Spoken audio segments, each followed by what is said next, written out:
Item ಯಾವುದೇ ಇರಲಿ try ಮಾಡಿ ಆಚಿ ಚಿಕನ್ ಮಸಾಲಾ. ಗ್ಯಾರಂಟಿ ನ್ಯೂಸ್ ಜನರ ಆರೋಗ್ಯದ ದೃಷ್ಟಿಯಿಂದ ಅತಿ ದೊಡ್ಡ ಸ್ಟಿಂಗ್ ಆಪರೇಷನ್ ಮಾಡಿತ್ತು. ಅತ್ಯಂತ ಕಡಿಮೆ ಬೆಲೆಗೆ ಕೊಳೆತ ಚಿಕನ್ ಅನ್ನ ಸಾಗಾಟ ಮಾಡಲಾಗ್ತಾ ಇದೆ. ಜನರ ದೇಹ ಸೇರ್ತಾ ಇದೆಯಂತ ಈ ವರದಿ ಪ್ರಸಾರ ಆಗಿ 3 ದಿನ ಕಳೆದ್ರೂ ಕೂಡ ಆಹಾರ ಇಲಾಖೆ ಅಧಿಕಾರಿಗಳು ಏನು ಮಾಡ್ತಿದ್ದಾರೆ ಅನ್ನೋದು ನಮ್ಮ ಪ್ರಶ್ನೆ. ಕಾರಣ ಇಲ್ಲಿ ತನಕ ಯಶವಂತಪುರದಲ್ಲಿರುವ ಅಕ್ರಮ್ ಚಿಕನ್ ಸೆಂಟರ್ ನಲ್ಲಿ ಈ ರೀತಿ ಕೊಳೆತ ಮಾಂಸ ಮಾರಾಟ ಆಗ್ತಾ ಇದೆ ಅಂತ ಸುದ್ದಿ ಮಾಡಿದ್ರು ಕೂಡ ಆ ಕಡೆ ನೋಡೋ ಮನಸ್ಸೇ ಮಾಡ್ತಿಲ್ಲ ಆಹಾರ ಇಲಾಖೆ ಅಧಿಕಾರಿಗಳು. ಯಾಕೆ? ವರದಿ ಪ್ರಸಾರವಾಗಿ 3 ದಿನ ಆಯ್ತು.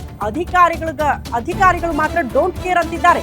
ಇನ್ನೂ ಕೂಡ ಅಕ್ರಮ್ ಚಿಕನ್ ಸೆಂಟರ್ಗೆ ಭೇಟಿ ಕೊಟ್ಟಿಲ್ಲ ಆಫೀಸರ್ಸ್. ಬೆಂಗಳೂರು ಜನರ ಹೊಟ್ಟೆ ಸೇರ್ತಾ ಇದೆ ಸತ್ತ ಕೋಳಿ ಮಾಂಸ. ಇಷ್ಟಾದ್ರೂ ಇನ್ನು ತಲೆ ಕೆಡಿಸ್ಕೊಳ್ತಾ ಇಲ್ಲ ಅಧಿಕಾರಿಗಳು. ಯಾಕೆ?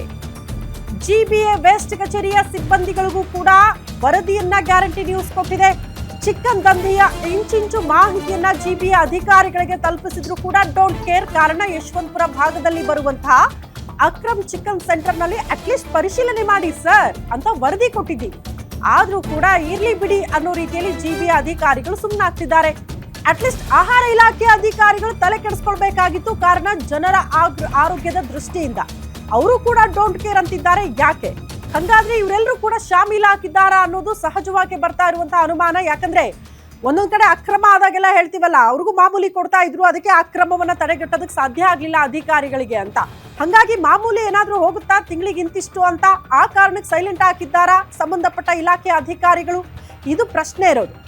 3 ದಿನ ಆಯ್ತು ಕೊಳೆತ ಚಿಕನ್ ಸಾಗಾಟ ಆಗುತ್ತೆ, ಜನರ ದೇಹ ಸೇರುತ್ತೆ, ಅದರಿಂದ ಬರಬಾರ್ದು ಕಾಯಿಲೆ ಬರ್ತಾ ಇದೆ, ಜನರ ಆರೋಗ್ಯದ ಜೊತೆ ಚೆಲ್ಲಾಟ ಆಡ್ತಾ ಇದೆ ಈ ಅಕ್ರಮ್ ಚಿಕನ್ ಸೆಂಟರ್. ಈ ಮಾಲೀಕರ ವಿರುದ್ಧ ಕ್ರಮ ಯಾವಾಗ ಅಂತ ಪ್ರಶ್ನೆ ಮಾಡ್ತಿದೀವಿ. ಆದ್ರೂ ಕೂಡ ಅಟ್ಲೀಸ್ಟ್ ಹೋಗಿ ಪರಿಶೀಲನೆ ಮಾಡಬೇಕು ಅನ್ನುವಂತ ಮನಸ್ಸು ಕೂಡ ಬರ್ತಿಲ್ವಲ್ಲ ಇಲಾಖೆ ಅಧಿಕಾರಿಗಳಿಗೆ ಅನ್ನೋದೇ ವಿಪರ್ಯಾಸದ ಸಂಗತಿ. ಚಿಕ್ಕಮಗಳೂರು ಇತರ ಭಾಗಗಳಿಂದ ಅಕ್ರಮ್ ಸೆಂಟರ್ಗೆ ಚಿಕನ್ ರವಾನೆ ಆಗುತ್ತಂತೆ ನೋಡಿ. ಜಸ್ಟ್ ಬೆಂಗಳೂರು ಮಾತ್ರ ಅಲ್ಲ, ಇತರೆ ಪ್ರಾಣಿಗಳಿಗೆ ಸರಬರಾಜು ಆಗಬೇಕಾಗಿದ್ದ 50 ರೂಪಾಯಿಯ ಚಿಕನ್ ಆದ್ರೆ ಪ್ರಾಣಿಗಳಿಗೆ ಹೋಗದೆ ಅಕ್ರಮ್ ಸೆಂಟರ್ಗೆ ಈ ವೇಸ್ಟ್ ಹೋಗುತ್ತಂತೆ. ಅಕ್ರಮ್ ಸೆಂಟರ್ಗೆ ಜಸ್ಟ್ 35 ರೂಪಾಯಿಗೆ ಚಿಕನ್ ಅನ್ನ ಡೆಲಿವರಿ ಮಾಡಲಾಗುತ್ತೆ. ಆದ್ರೆ ಅಕ್ರಮ್ ಚಿಕನ್ ಸೆಂಟರ್ ನಲ್ಲಿ ಪ್ರತಿ ಕೆಜಿಗೆ 15 ರೂಪಾಯಿ ಲಾಭದಲ್ಲಿ ಅದನ್ನ ಮಾರಾಟ ಮಾಡಲಾಗುತ್ತೆ. ಬಸವೇಶ್ವರ ನಗರದಲ್ಲಿ ಮಿಲಿಟರಿ ಹೋಟೆಲ್ಗೂ ಕೂಡ ಇಲ್ಲಿ ತನಕ ಯಾವುದೇ ನೋಟಿಸ್ ತಲುಪಿಲ್ಲ. ಮಿಲಿಟರಿ ಹೋಟೆಲ್ ಮಾಲೀಕನೇ ತಪ್ಪು ಒಪ್ಪಿಕೊಂಡ್ರು ಕೂಡ ಡೋಂಟ್ ಕೇರ್ ಅಂತಿದ್ದಾರೆ ಅಧಿಕಾರಿಗಳು. ಜನರ ಆರೋಗ್ಯ ಕಾಪಾಡುವಲ್ಲಿ ಅಧಿಕಾರಿಗಳು ಕಂಪ್ಲೀಟ್ ಆಗಿ ಫೇಲ್ ಆದ್ರ ಅಕ್ರಮ್ ಚಿಕನ್ ದಂಧೆಗೆ ಸಾಥ್ ನೀಡ್ತಿದ್ದಾರಾ ಅಧಿಕಾರಿಗಳು ಅನ್ನೋದು ಪ್ರಶ್ನೆ. ಸುಮ್ಮನಿದ್ದಾರೆ ಅಂದ್ರೆ ಶಾಮೀಲಾಗಿದ್ದಾರೆ ಅಂತಾನೆ ಅರ್ಥ.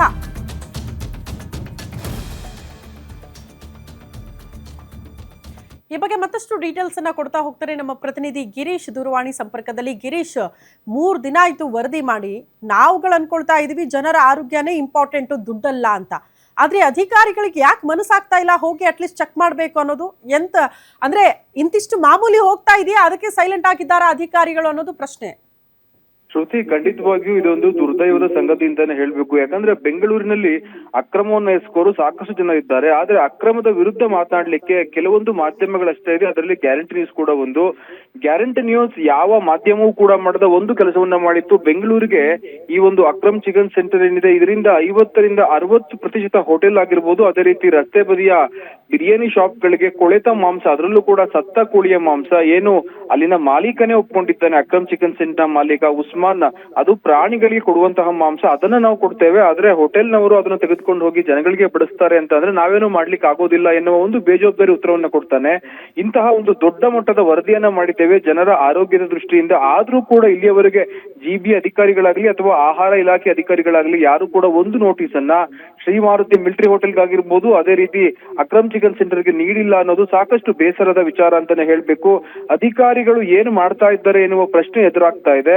ಆದ್ರೆ ಇಲ್ಲಿ ಗಮನಿಸುವ ಅಂಶವೇನು ಅಂತ ಹೇಳಿದ್ರೆ, ಸಾಕಷ್ಟು ಬೇಜವಾಬ್ದಾರಿ ಉತ್ತರಗಳನ್ನ ಅವರು ಕೊಡ್ತಾ ಇದ್ದಾರೆ. ಒಬ್ಬ ಅಧಿಕಾರಿಯನ್ನ ನಾವು ಕಾಂಟ್ಯಾಕ್ಟ್ ಮಾಡಿದ್ವಿ, ಆತ ಹೇಳ್ತಾನೆ ಇದು ನನ್ನ ವ್ಯಾಪ್ತಿಗೆ ಬರೋದಿಲ್ಲ, ಇನ್ನೊಬ್ಬ ಫುಡ್ ಆಫೀಸರ್ ಇದ್ರೆ ಅವ್ರ ನಂಬರ್ ಅನ್ನ ಕೊಡ್ತೀವಿ, ಅವ್ರನ್ನ ನೀವು ಕಾಂಟ್ಯಾಕ್ಟ್ ಮಾಡಿ ಅಂತ. ಅವನ್ನ ಕಾಂಟ್ಯಾಕ್ಟ್ ಮಾಡಿದ್ರೆ ಅವರು ಹೇಳ್ತಾರೆ ಇನ್ನೊಬ್ರು ನಂಬರ್ನ. ಇದೇ ರೀತಿ ಇವರು ಒಂದು ರೀತಿಯಲ್ಲಿ ಯಾವ ರೀತಿ ಅಕ್ರಮ್ ಚಿಕನ್ ಸೆಂಟರ್ ನಲ್ಲಿ ಚೈನ್ ಸಿಸ್ಟಮ್ ಅನ್ನ ಮಾಡ್ಕೊಂಡಿದ್ದಾನೋ ಆತ, ಇದೇ ರೀತಿ ಇಲ್ಲಿ ಅಧಿಕಾರಿಗಳು ಕೂಡ ಒಂದು ಚೈನ್ ಸಿಸ್ಟಮ್ ನ ಅವರು ಹೊಣೆಯನ್ನ ಮಾಡ್ತಾ ಇದ್ದಾರೆ. ಇದು ನನ್ಗೆ ಬರೋದಿಲ್ಲ, ಇನ್ನೊಬ್ಬ ಅಧಿಕಾರಿ ಹತ್ರ ಹೋಗಿ. ಅಂದ್ರೆ ಎಂತಹ ವ್ಯವಸ್ಥೆಯಲ್ಲಿ ನಾವು ಇದ್ದೇವೆ ಅನ್ನೋದಕ್ಕೆ ನಮ್ಗೆ ಬೇಜಾರಾಗುತ್ತೆ ಅಂತಾನೆ ಹೇಳ್ಬೇಕು. ಯಾಕಂದ್ರೆ ಬೆಂಗಳೂರಿನಲ್ಲಿ ಇಷ್ಟು ದೊಡ್ಡ ಮಟ್ಟದ ಚಿಕನ್ ಸೆಂಟರ್ ನಲ್ಲಿ ಇಷ್ಟರ ಮಟ್ಟಿಗೆ ಒಂದು ಅಕ್ರಮ ನಡೀತಾ ಇದೆ. ಇವೆಲ್ಲವನ್ನು ಕೂಡ ಗ್ಯಾರಂಟಿ ನ್ಯೂಸ್ ಪ್ರಸಾರ ಮಾಡಿದೆ.